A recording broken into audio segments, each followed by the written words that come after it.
আরিফা রহমান রুমা, যদি আপনি আপনার অভিজ্ঞতা থেকে আপনি ছাত্রছাত্রী পড়ান সেই জায়গা থেকে, এবং আসলে সমাজে আমরা চারদিকে যেটি দেখছি, খুব বেশি দূর যাওয়ার দরকার নেই। প্রত্যেক শুক্রবার যখন খুতবায় যা বলা হয় নারীর বিরুদ্ধে, প্রত্যেক ওয়াজ মাহফিলে নারীর সম্পর্কে যা বলা হয়, এই এই এই তথ্যগুলো বা এই কথাগুলো যদি বারংবার বাঁচতে থাকে, চলতে থাকে, তাহলে তো আসলে আলাদা করে আর কোনো সাম্প্রদায়িকতা, আলাদা করে আর কোনো উগ্রবাদের সৃষ্টির প্রয়োজন নাই নারীর বিরুদ্ধে। দর্শক শুভেচ্ছা।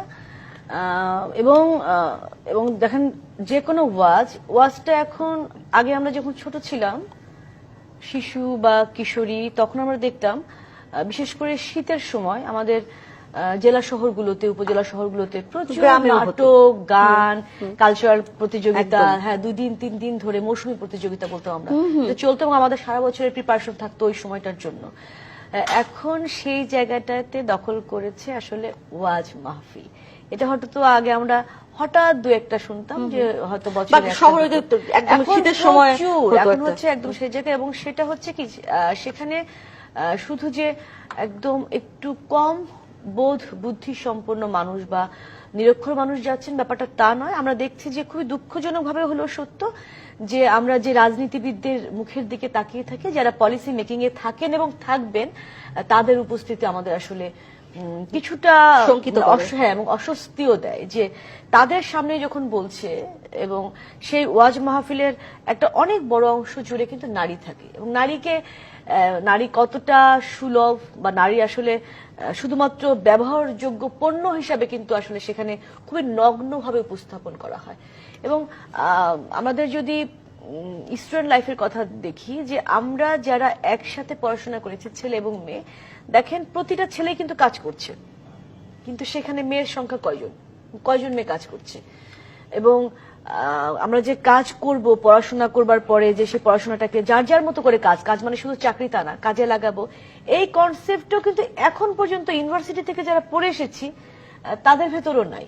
তো সেখানে এই মানে তাদের যে এই মেয়েরা যদি কাজে চলে আসতো, তাহলে এই যে যারা ভুল তথ্য দিয়ে মানুষকে বিভ্রান্ত করছেন ধর্মের নামে। কিন্তু আরিফা রহমান, যদি আমি একটু যুক্ত করি, কাজে তো মেয়েরা আসছে, প্রচুর নারী তো পাবলিক পরিসরে আসছে, কিন্তু বলছি না। হ্যাঁ, একটা বিষয় যদি আপনি একটু, যেটি আপনি বলছিলেন যে এই যে একটা জার্নি, এই কথাটা অনেকবার রোকেয়া কবিরের সাথেও আমাদের হয়েছে, যে ওই যে আপনি বললেন যে গ্রামে গ্রামে বা থানায় থানায়, জেলা শহরগুলোতে ছোট আয়োজন করে একটু গান হতো, একটু নাচ হতো, কবিতা আবৃত্তি হতো, সেই জিনিসগুলো আর নাই। তো সাংস্কৃতিক এই যে একটা জার্নির মধ্যে দিয়ে আমরা গেলাম, মানে ওইটা থামিয়ে দিয়ে আমরা একটা ধর্মীয় একটা লেবাসের দিকে, এই জার্নিটা আসলে কিভাবে হলো? এটা খুবই এটা আমার মনে হচ্ছে 2001, 2, 3 এর পর থেকেই লক্ষ্য করবেন যে এটা আসলে বেড়েছে। হ্যাঁ, আমরা যখন ইউনিভার্সিটিতে পড়েছি তখন পর্যন্ত এটা ছিল না, এবং এটা আমার মনে হয় যে টুইন টাওয়ারের যে ওই পর থেকেই তো আসলে এটা মানে জঙ্গিবাদটা, বা সেখান থেকে উগ্রবাদ, বা সেখান থেকে এই সাম্প্রদায়িকতা সবকিছু মিলে ঝিলে ওখান থেকে কিন্তু আস্তে আস্তে আমাদের দেশে আমরা দেখতে পাচ্ছি যে ক্রমশ বেড়েছে। এবং সেটা যেটা করেছে রাজনৈতিক দলগুলো ব্যবহার করেছে। প্রথমে একটি রাজনৈতিক দল, হ্যাঁ, তারপরে মনে হচ্ছে আমার ভোট কমে যাবে। আর একটা কথা কি, আপনি যে কোনো একটা আড্ডায় যদি যান, ধর্ম নিয়ে কথা বললেই আরেকটা পক্ষকে থামিয়ে দেওয়া খুব সহজ। কারণ এখানে তো যারা এই যে এগুলো নিয়ে যারা বিজনেস করছে, আমি সেটাই বলি, ব্যবসা করেন, তারা কিন্তু কোনো যুক্তির ধার ধারেন না। এবং সেখান থেকে তোমরা বলি যে উগ্রতা মানুষের ভিতরে কখন কাজ করে, যখন সে কোনো যুক্তির ধার ধরবে না, যেটা বলেছে সেটা সত্য। এবং উর্মি যদি আমার কথা না শোনে, তাহলে কি উর্মিকে আমাকে মেরে ফেলতে হবে, এই যে জীবন হারানোর শঙ্কা, এই ভয়, এখান থেকে চিকিৎসকটা হলেই ও নাস্তিক, মানে কোনো যুক্তির ধার ধারছে না, ওটাও কিন্তু সামাজিক ভাবে একজন মানুষের আতঙ্কের কারণ হয়ে যায়। যার ফলে আপনি যে বাধা দিবেন, তো কিভাবে, বাধা তো দেওয়া যাবে না, সেটা কি করতে হবে, রিপ্লেস করতে হবে আবার আগের জায়গায়। যদি আপনি কালচারালি এই অ্যাক্টিভিটিস গুলো যেটা চলে এসছে আবহমান কাল ধরে, আমরা আরং একটা ব্যাপার হতো, আরং মেলা না, আরং একটু ছোট আকারে, আমি এখন আর দেখি না। আমার দাদু বাড়ির গ্রামেও কিন্তু প্রতি বছর আরং হতো।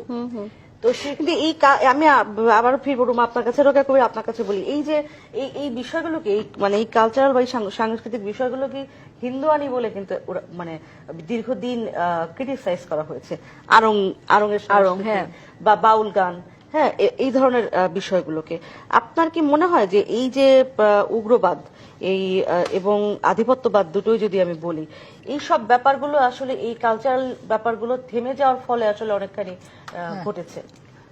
আমি রুমার একটা কথা যে টুইন টাওয়ারের সময় থেকে উগ্রবাদটা, আসলে তা না। আফগানিস্তানে যখন সোভিয়েত বিরোধী ইনভেশন মানে আরো শুরু আগে হলো, আর কি হ্যাঁ ব্যাপারটা। আরো আগে এটা, এবং ওটা কিন্তু পলিটিক্যাল ছিল। হ্যাঁ না, এটার সঙ্গেও কিন্তু পলিটিক্স, টুইন টাওয়ারটাও কিন্তু পলিটিক্সের একটা অংশ। তখন থেকে কিন্তু আমরা দেখেছি, হ্যাঁ, যে উগ্রবাদী যে সংগঠনগুলো তৈরি হয়েছে, হ্যাঁ, তালেবান থেকে শুরু করে, হ্যাঁ, যে সংগঠনগুলো শুরু হয়েছে, এবং আমরা বাংলাদেশেও কিন্তু আমরা স্লোগান শুনেছি, হ্যাঁ, বাংলাদেশেও কিন্তু তালেবান এটা হবে, বাংলা হবে আফগান, আফগান, হ্যাঁ, আমরা হব তালেবান। তালেবান। এই স্লোগানটা কিন্তু আমরা বিএনপির আমলে শুনেছি, হ্যাঁ, 2001 এর পর পরে কিন্তু হ্যাঁ, এটা এসছে। এখন এইখানেই কিন্তু প্রবলেমটা আমরা রাজনীতি, অর্থনীতি এবং উগ্রবাদ এবং নারীর সমান অধিকার, এটা একটা বড় রাজনীতি, এবং আমরা মনে করি যে এটা শুধু ধর্ম। এই ধর্মটাকে রাজনীতির জন্য ব্যবহার করা হয়।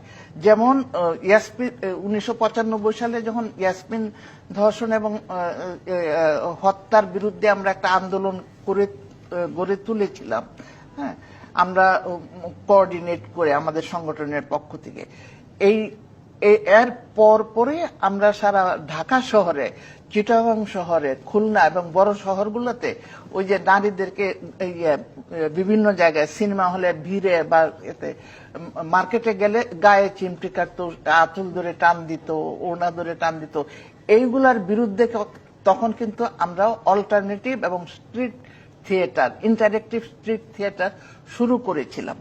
শুরু করার পরে এটা কিন্তু অনেক সারা পড়েছিল। মানে এটা বেড়ে গিয়েছিল কেন? এই যে চিমটি কাটা বা এই জাতীয় বিষয় এটা বেড়ে গিয়েছিল তা না, এটা ছিল।